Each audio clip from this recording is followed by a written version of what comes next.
Sesi soal jawab bersama Ustaz Abdul Somad. 1. Sekarang ekonomi agak kurang baik. Mohon Ustaz kongsikan amalan yang membuka pintu rezeki dan juga berkongsi perkara-perkara yang menutup pintu rezeki.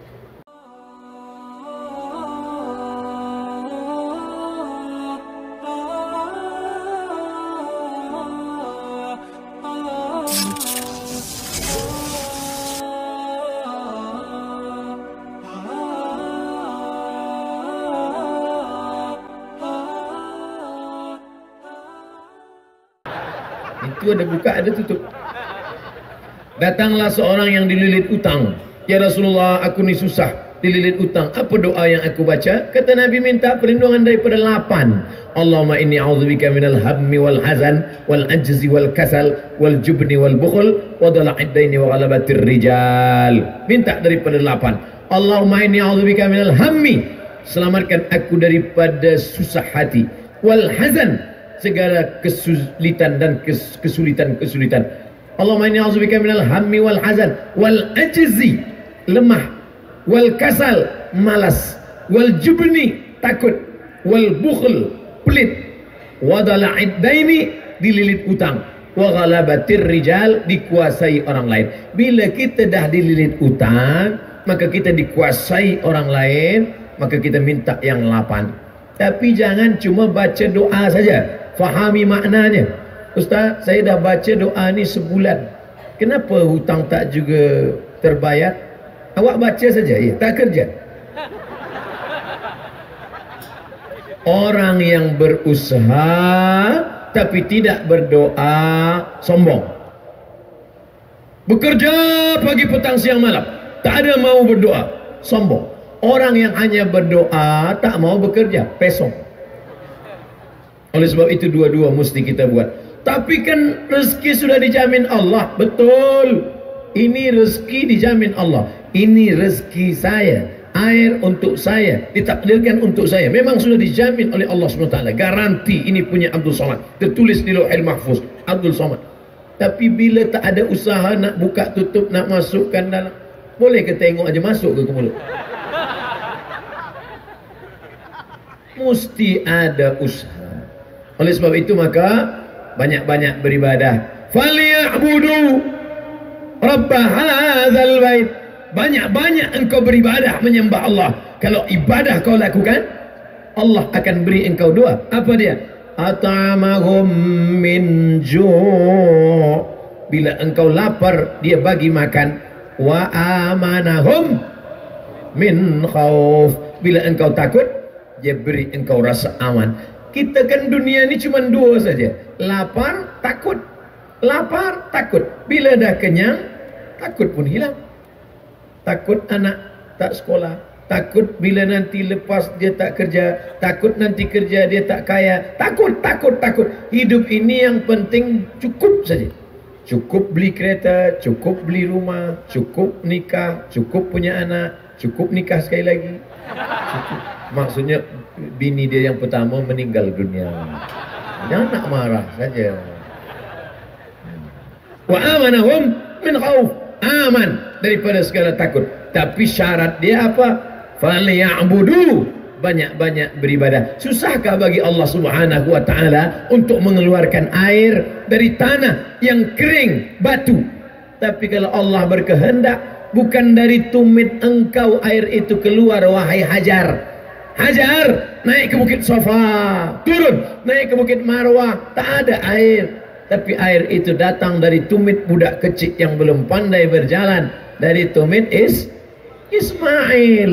Tapi tumit Ismail, dia tengok air. Apa kata Hajar? Zamzami. Berkumpullah air. Berkumpul. Air itu berkumpul 3.800 tahun. Air itu tak kering. Tapi jangan gara-gara mendengar cerita ni, esok dia tak ada kerja. Awak kenapa tak kerja? Kenapa tak pergi office? Kata Ustaz Somad, bukan dari tumit kita rezeki itu datang. Dari tumit budak kecil. Betul, dari tumit budak kecil. Tapi tumit yang besar ini melangkah dulu ke Safa, melangkah dulu ke Marwah, pergi ke Safa, pergi ke Marwah. Dah tak ada baru. Padahal ayahnya Nabi Ibrahim alaihissalam, anaknya Nabi Ismail alaihissalam, istrinya perempuan solehah Hajar, 3 orang baik.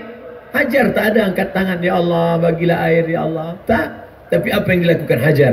Naik ke Bukit Safa, naik ke Bukit Marwah, usaha, doa, fatawakkal Allah. Apa yang menutup pintu rezeki, Ustaz?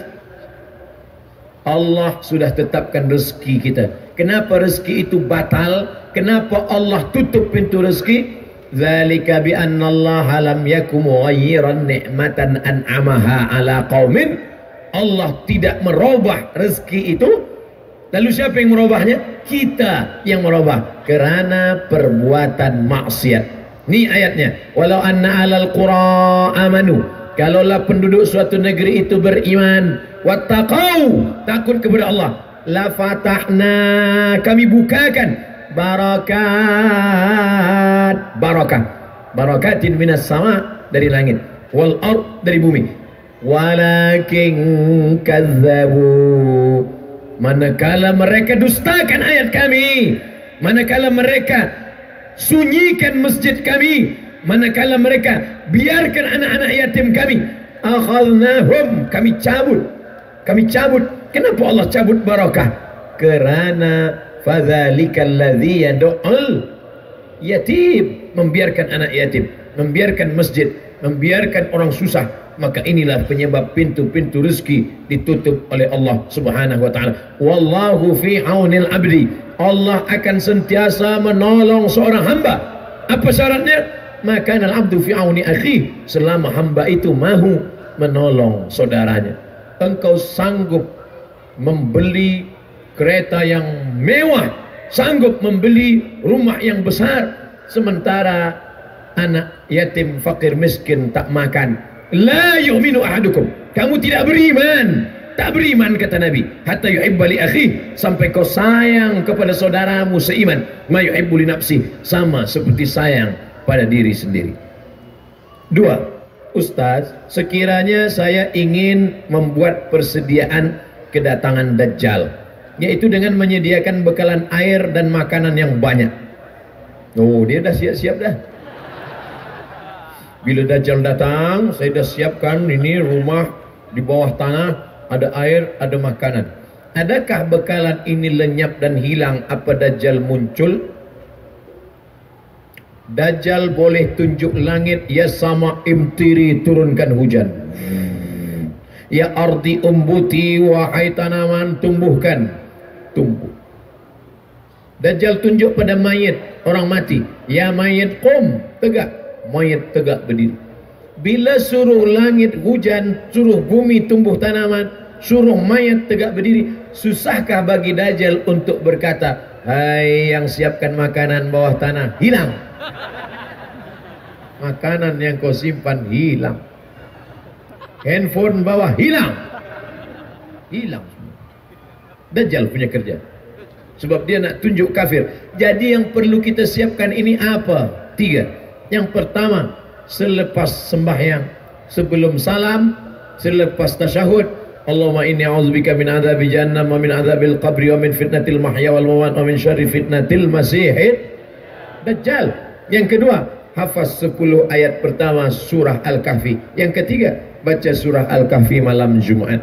Man qara'a surat Al-Kahfi, siapa yang membaca surah Al-Kahfi pagi Jumaat, siang Jumaat, petang Jumaat, malam Jumaat, sebelum tenggelam matahari hari Jumaat, adha'a lahu, Allah Ta'ala beri dia cahaya, nur minan nur, cahaya ma bainal jumu'ataini, dari Jumat ini hingga ke Jumat ini, dari Jumat ini hingga ke Jumat ini. Kenapa hari Jumat? Sebab hari Jumat hari kiamat. Datang Dajjal hari ini, hari Sabtu, hari Ahad, dia baca hari Jumat, Allah berikan dia cahaya hingga ke hari Jumat, maka dia akan dipelihara Allah. Jumat ini belum kiamat, Jumat nanti kiamat, Dajjal datang, maka Allah akan jaga dia. Maka nanti minta tolong kepada ustaz, tuan guru, kita mengaji tafsir surah Al-Kahfi, supaya bukan hanya sekadar setakat membaca saja, tapi kita pahami maknanya, dan amal perbuatan kita membuat Dajjal takut dan terselamatkan. Mudah-mudahan kita, anak cucu kita selamat daripada fitnah Dajjal. Amin. 3. mana yang lebih utama antara amanah dan rasa kasihan. Kita diamanahkan untuk menjaga satu institusi agama, membayar gaji pekerja. Ada di antara pekerja yang kurang komited dan gagal menunaikan tanggung jawab bekerja mengikut standar yang ditetapkan, walaupun diberi teguran dan nasihat berulang kali. Berapa kali? Hampir 10 tahun. Kalau ikut amanah, rasanya saya mesti buang pekerjaan ini. Tapi rasa kasihan, kerana nanti bagaimana dia nak menanggung anak, istri, mana yang lebih utama Ustaz? Amanah atau kasihan? La takhunullah, jangan kamu khianati Allah. War rasul, khianati rasul. Wa takhunu amanatikum, kamu mengkhianati amanahmu. Wa antum ta'lamun, dan kamu tahu. Maka oleh sebab itu kita mesti ada punishment, ada hukuman. Bila kamu tidak laksanakan ini, maka akan potong 10%. Bila 2 kali, 20%. Bila 3 kali, dalam Islam pun ada hukuman. As-sariqu, pencuri lelaki, was-sariqatu, pencuri perempuan, faqta'u aydiyahuma, potong tangannya. Ada hukuman. Sebab manusia ini dia tidak akan takut, dia tidak akan jera, dia tidak akan berhenti bila tak ada hukuman. Bahawa kita ada rasa kasih, ada kasih sayang, ya. Tapi bila dia tidak berhenti dari pengkhianatannya, dia akan bekerja tidak sesuai standar, maka kualiti produk akan berkurang. Kita ada zalim pada orang banyak. Rasa kasihan pada satu orang, yang kita kasihan 3 saja, dia, anaknya, bini dia. Tapi produk yang tak baik, sudah zalimi orang banyak. Kasihan kita pada 3 orang membuat kita aniaya pada banyak orang. Ingat, ada orang yang mati menghadap Allah, sembahyangnya banyak, puasa sunatnya banyak, zikirnya banyak, baca Qurannya banyak, tapi hilang. Sebab apa? Sebab amal yang banyak tadi diambil oleh orang-orang yang dia khianati. Maka kasihan boleh, tapi gara-gara kasihan kita tidak menjadi amanah, kita sudah berubah menjadi khianat. Lalu apa solusi? Apa yang dapat kita lakukan? Kita bagi dia peringatan. Bila awak tidak kerja sesuai standar, potong. Bila tidak sesuai lagi, bila tidak kita lakukan ini, maka na'udzubillah, rasa kasihan kita sudah membuat kita tidak amanah. Apakah Nabi SAW pernah melakukan ini? Ya. Pulang kembali daripada Yaman. Ini kambing saya, ini kambing zakat, ini unta zakat, ini kambing saya. Kalau ikut kasihan, tentu Nabi akan berkata, ambillah, saya kasihan tengok engkau, sebab engkau jalan jauh daripada Yaman. Tapi Nabi tidak. Apa kata Nabi SAW? Apakah bila engkau duduk di rumah bapamu, duduk di rumah bundamu, apakah mungkin orang akan datang memberikan engkau hadiah ini? Tentu tidak. Engkau dapat kambing ini sebab engkau adalah amil zakat. Maka Nabi SAW marah. Kemarahan Nabi bukan berarti Nabi tidak kasihan. Nabi itu wa ma arsalnaka illa rahmatan lil alamin. Nabi kasihan, tapi tidak ingin mengkhianati amanah. Maka hati-hati antara kasihan dan amanah. 4. Kenapa ada segelintir golongan yang bagus dalam bab solat berjamaah, tapi bukan sekedar tak hadir, tapi tak cukup dan tak suka dengan majlis ilmu? Siapa golongan ini Ustaz? Mana saya tahu. Ada orang bagus dalam solat berjamaah, dia datang solat jamaah, lepas itu dia balik ke rumah. Isyak dia datang lagi, lepas itu balik ke rumah. Bila ada orang mengaji, dia cakap, apalah mengaji-mengaji ni, cukup dengan solat jamaah. Kita mesti tanya, bila ada orang tak suka mengaji, yang salah tu bukan dia, tapi kita. Kenapa kita tak ajak dia? Kita tanya dia, Tuan Haji, kenapa tak nak mengaji? Tak ada perlu-perlu mengaji. Awak belum lahir, saya dah sembahyang. Cuba saya dengar bacaan sembahyang Tuan Haji. Apa awak dengar? Saya nak belajar. Sebenarnya saya pun tak banyak hafaz. Mungkin dia tak nak mengaji itu sebab dia selama ini manakala dia dengar ustaz Cakap ustaz itu menyakitkan hati dia. Ustaz bicara tentang tak pandai baca Quran. Dia memang tak pandai baca Quran. Jadi kita ajak dia baik. Ud'u ila sabili rabbik. Ajak orang ke jalan Allah. Tuan Haji, ayolah kita berjamaah di masjid. Tak perlu saya berjamaah. Penting saya sendiri saja. Esok kita datang lagi. Tuan Haji, ayolah berjamaah. Tak perlu. Yang penting saya sendiri saja.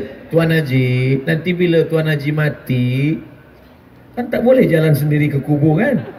Kami hantar kan? Bila tak datang nak ikut majlis kami, kami biarkanlah sampai busuk. Ya saya datang. Oleh sebab itu maka alaikum bil jamaah. Hendaklah dengan jamaah, dengan kata-kata yang lembut, bil hikmah wal mau'izatil hasanah, suri tauladan yang baik. Tapi ini orangnya keras, dia mesti berdebat. Pakai debat. Zakir Naik pun debat, Ahmad Dedat pun debat, Rahmatullah Al-Hindi pun debat. Tapi dengan cara apa? Billati hiya ahsan, dengan cara yang baik, dengan cara yang santai.